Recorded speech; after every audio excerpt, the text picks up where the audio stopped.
ये जो आपको प्रोनाउन की टेबल दिख रही है, इसे याद करने या रट्टा मारने की बिल्कुल ज़रूरत नहीं है।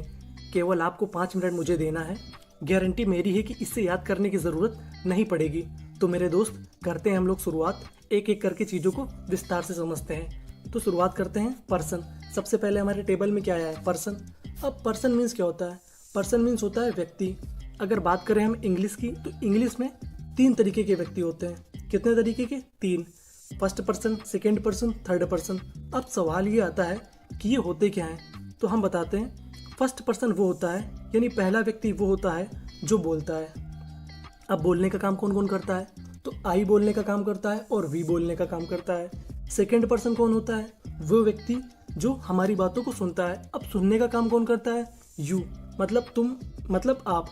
अभी मैं बोल रहा हूँ, सुन कौन रहा है? आप, यानी तुम। तो तुम कौन सा पर्सन हो जाओगे? सेकेंड। अब थर्ड पर्सन क्या होता है?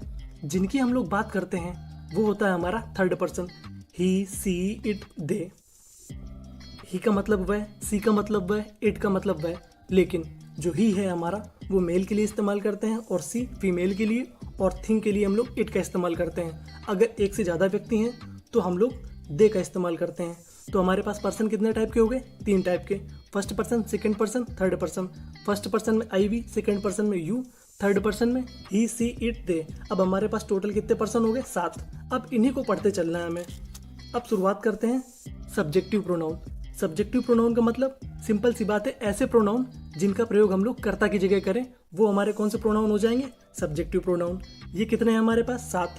आई मतलब मैं, वी मतलब हम, यू मतलब तुम, ही मतलब वह, सी मतलब वह, इट मतलब वह। एक पुरुष के लिए, एक महिला के लिए, एक वस्तु के लिए। और आखिरी में क्या है हमारे पास? दे। दे मतलब वे, वो भी एक से ज़्यादा व्यक्तियों के लिए। तो कहानी क्या है हमारी? इनका प्रयोग हमेशा सब्जेक्ट यानी कर्ता की जगह करना है। जैसे मैं अंग्रेजी पढ़ रहा हूँ, आई एम रीडिंग इंग्लिश। अब यहाँ पे पढ़ने का काम कौन कर रहा है? आई। आई मतलब मैं। तो आई क्या है हमारा? सब्जेक्ट। तो हम किसकी जगह रखेंगे इनको? सब्जेक्ट, ना कि ऑब्जेक्ट या किसी भी जगह। हम लोग इन्हें अगर रखेंगे तो खाली सब्जेक्ट यानी कर्ता की जगह। अब कर्ता क्या होता है ये मैं आपको पहली वीडियो में बता चुका हूँ, लेकिन फिर से एक बार बता देता हूँ। वो व्यक्ति जो काम करता है उसे हम लोग क्या बोलते हैं? कर्ता। अगला सेंटेंस देखते हैं। जैसे हम अंग्रेजी पढ़ रहे हैं, इसमें पढ़ने का काम कौन कर रहा है? वी। वी मतलब हम। ये किसकी जगह है? सब्जेक्ट। जैसे तुम एक खिलाड़ी हो, यू आर ए प्लेयर, इसमें सब्जेक्ट कौन है? यू। तो जो जिनका प्रयोग हम लोग कर्ता की जगह करते हैं उन्हें हम लोग सब्जेक्टिव प्रोनाउन बोलते हैं। ये हमारे पास कितने हो गए? 7। अब चलते हैं next, objective pronoun. Objective pronoun क्या होता है? ऐसे प्रोनाउन जिनका प्रयोग हमेशा हम लोग कर्म की जगह करते हैं। अब कर्म क्या होता है? कर्ता द्वारा किए गए काम का जिस पर प्रभाव पड़ता है हम लोग उसे क्या बोलते हैं? कर्म। ये हमारे पास कितने हैं? 7। मी। मी मतलब मुझे, आई का बना मी, और वी का बना अस। अस का मतलब हमें, यू का यू रहेगा, कोई चेंज नहीं होगा। यू का मतलब तुम्हें। हिम, ये किसका बना? ही का बना हिम। ये किसके लिए? उसे यानी पुरुष। सी का हर। इट का इट, सॉरी भाई साहब, इट का इट ही रहता है, इट से नहीं होता, यहाँ पे लिख गया है। इट का क्या रहेगा? इट। और यहाँ पे क्या हो जाएगा? दे का देम। तो ये हो जाएंगे हमारे 7 objective pronoun. Me, us, you, him, it, them. अब इनके एग्जाम्पल देखते हैं। जैसे वह मुझसे बातें कर रहा है, he is talking to me. इसमें ऑब्जेक्ट कौन है? मी, यानी मुझसे। किससे बातें कर रहा है? मुझसे। तो यहाँ पे आई नहीं लिखेंगे, यहाँ पे लिखेंगे मी।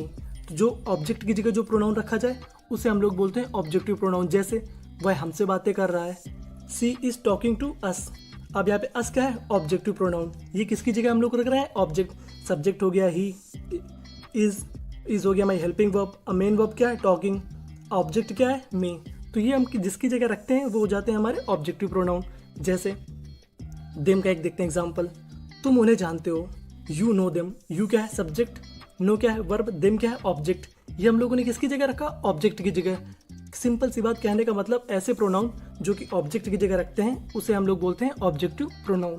अब बात करते हैं पॉजेसिव एडजेक्टिव की। अब एडजेक्टिव क्या होता है? जो किसी नाउन या प्रोनाउन की विशेषता बताए उसे हम लोग एडजेक्टिव कहते हैं। लेकिन यहाँ पे क्या दिया गया है? Possessive adjective.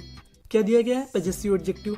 तो पॉजेसिव एडजेक्टिव का मतलब होता है ऐसे एडजेक्टिव जो कि अधिकार बताएं, यानी जो मालिकाना हक बताएं। अब मालिकाना हक क्या होता है? जैसे मेरा पेन, हमारा घर, तुम्हारा पेन, या उसका भाई, या उसकी बहन, या उसका पेन। ये सब क्या है? अधिकार बताने वाले एडजेक्टिव। तो जो अधिकार बताने वाले एडजेक्टिव होते हैं उन्हें हम लोग बोलते हैं पजेसिव एडजेक्टिव। अब सिंपल सा इनका प्रयोग है, किसके लिए करेंगे हम लोग, नाउन के साथ लगा देंगे तो ये बन जाएंगे पजेसिव एडजेक्टिव। किसके लिए, अधिकार के लिए, जैसे ये मेरा घर है, दिस इज माई हाउस। तो इसका फॉर्मूला क्या है, एडजेक्टिव प्लस नाउन, ये बन जाएगा हमारा पजेसिव एडजेक्टिव। जैसे वे हमारे दोस्त हैं, दे आर आवर फ्रेंड्स, वह तुम्हारी कार है, दिस इज योर कार, ये उसका पेन है, दिस इज हिज पेन। तो मतलब हमारा, तुम्हारा, मेरा, इन सब के लिए हम लोग जिन एडजेक्टिव का प्रयोग करते हैं उन्हें हम लोग बोलते हैं पजेसिव एडजेक्टिव। तो ये हमारा पजेसिव एडजेक्टिव हो गया। Next possessive pronoun. अब ये प्रोनाउन क्या है, इन प्रोनाउन का सिंपल सा एक कॉन्सेप्ट है, अगर नाउन दो बार आए, अगर नाउन दो बार आए तो उसका रिपीटेशन रोकने के लिए हम लोग इन प्रोनाउन का प्रयोग करते हैं। जैसे अब माइन मीन्स होता क्या है, माइन मीन मेरा, अवर्स मीन्स हमारा, योर्स मीन्स तुम्हारा, हिज माने उसका, हर्स माने उसकी, दियर्स माने उनका।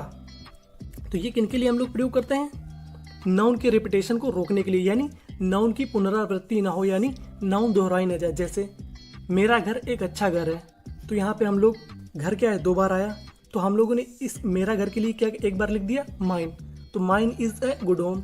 और दूसरा अवर्स, जैसे हमारा घर एक अच्छा घर है, ours is a good home.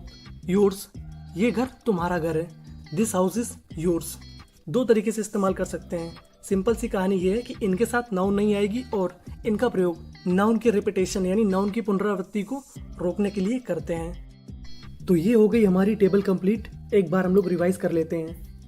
I, me, my, mine, we, us, our, ours, you, your, yours, he, him, his, she, her, hers, it, its, they, them, theirs.